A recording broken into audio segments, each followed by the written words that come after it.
Class 10th, English Book, First Flight, Chapter number 1, A Letter to God by G.L. Fuentes. Before you read, they say faith can move mountains. But what should we put our faith in? This is the question the story delicately poses. Lancho is a farmer who writes a letter to God when his crops are ruined, asking for 100 pesos. Does Lancho's letter reach God? Does God send him the money? Think what your answers to these questions would be, and guess how the story continues before you begin to read it. Activity number 1. One of the cheapest ways to send money to someone is through the post office. Have you ever sent or received money in this way?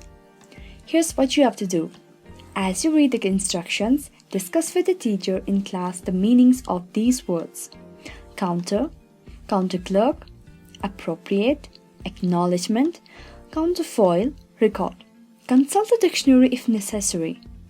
Are there words corresponding to these English words in your languages? Inside the post office, go to the counter marked Money Order. Buy a money order form by paying 50 paise to the person behind the counter. Fill in the appropriate boxes in the form, preferably in block letters. Pay the counter clerk the amount of money to be sent along with the charges. Take back the money order acknowledgement counterfoil for your record. On the second page, you can find an example of how a money order looks like. Think about who you will send the money to and how much. You might want to send money for a magazine subscription or to a relative or a friend. Or you may fill out the form with yourself as sender and your partner as receiver. Use a part of your pocket money and submit the form at the nearest post office to see how it's done. See how your partner enjoys getting money by post. Notice that the form has 3 parts: the money order form, the part for official use, and the acknowledgement. What would you write in this piece for communication? Now, let's begin with the story. The house, the only one in the entire valley, sat on the crest of a low hill. From this height, one could see the river and the field of ripe corn dotted with the flowers that always promised a good harvest. The only thing the earth needed was a downpour, or at least a shower.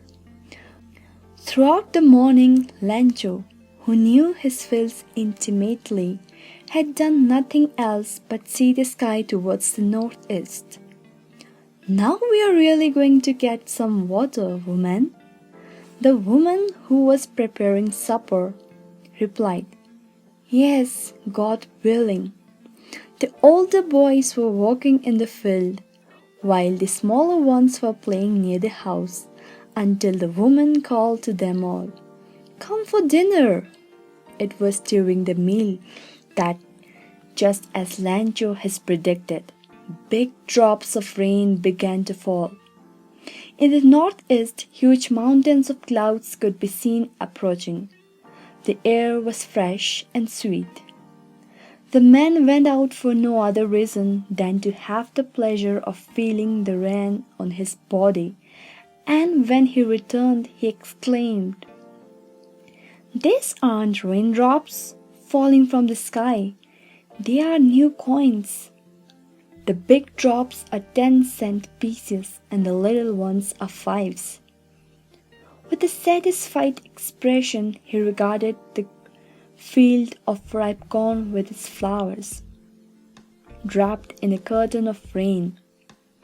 But suddenly, a strong wind began to blow, and along with the rain, very large hailstones began to fall. These truly did resemble new silver coins.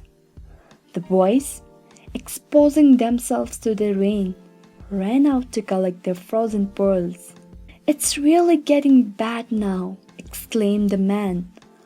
"I hope it passes quickly." It did not pass quickly. For an hour the hail rained on the house. the garden, the hillside, the cornfield, on the whole valley. The field was white as if covered with salt. Not a leaf remained on the trees. The corn was totally destroyed. The flowers were gone from the plants. Lancho's soul was filled with sadness. When the storm had passed, he stood in the middle of the field and said to his sons, "A plague of locusts would have left more than this. The hail has left nothing. This year we will have no corn." That night was a sorrowful one. All our work for nothing. There is no one who can help us. We'll all go hungry this year. Oral comprehension check. Question number 1. What did Lencho hope for? Question number 2. Why did Lencho say the raindrops were like new coins? Question number 3. How did the rain change? What happened to Lencho's fields? Question number 4. What were Lencho's feelings when the hail stopped? Let's continue with the story. But in the hearts of all who lived in that solitary house in the middle of the valley, there was a single hope: help from God. Don't be upset, even though this seems like a total loss. Remember, no one dies of hunger. That's what they say. No one dies of hunger. All through the night, Lencho thought only of his one hope, the help of God, whose eyes, as he has been instructed, see everything, even what is deep in one's conscience. Lencho was an ox of a man, walking like an animal in the fields, but still he knew how to write. The following Sunday at daybreak, he began to write a letter which he himself would carry to town and place in the mail. It was nothing less than a letter to God. "God," he wrote, "if you don't help me, my family and I will go hungry this year. I need 100 pesos in order to sow my field again and to live until the crop comes, because the hailstorm." He wrote to God on the envelope, put the letter inside, and still troubled, went to town.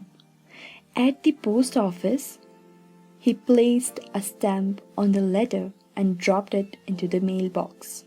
One of the employees, who was a postman, also helped at the post office, went to his boss laughing heartily and showed him the letter to God. Never in his career as a postman had he known that address.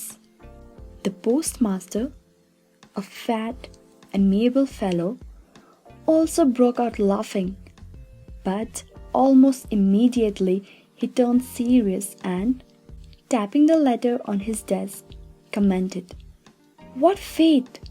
I wish I had the fate of the man who wrote this letter, starting up a correspondence with God." So, in order not to shake the writer's faith in God, the postmaster came up with an idea: answer the letter. But when he opened it, it was evident that to answer it he needed something more than goodwill, ink, and paper. But he stuck to his resolution. He asked for money from his employees. He himself gave part of his salary, and several friends of his were obliged to give something for an act of charity. It was impossible for him to gather together the 100 pesos.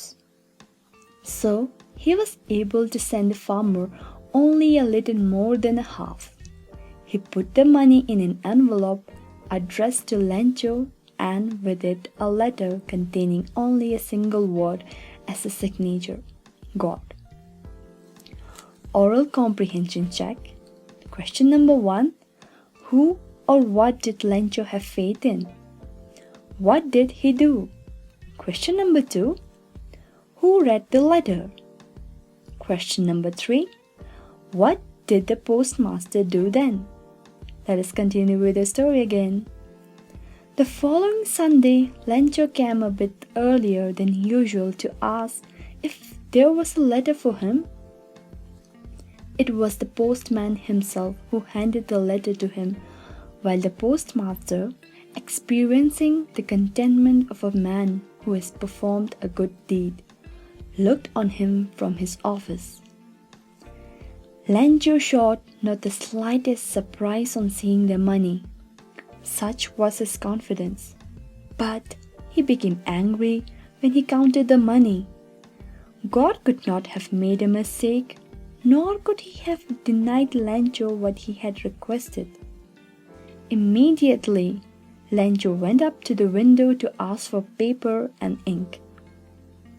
On the public writing table, he started to write, with much wrinkling of his brow caused by the effort he had to make to express his ideas.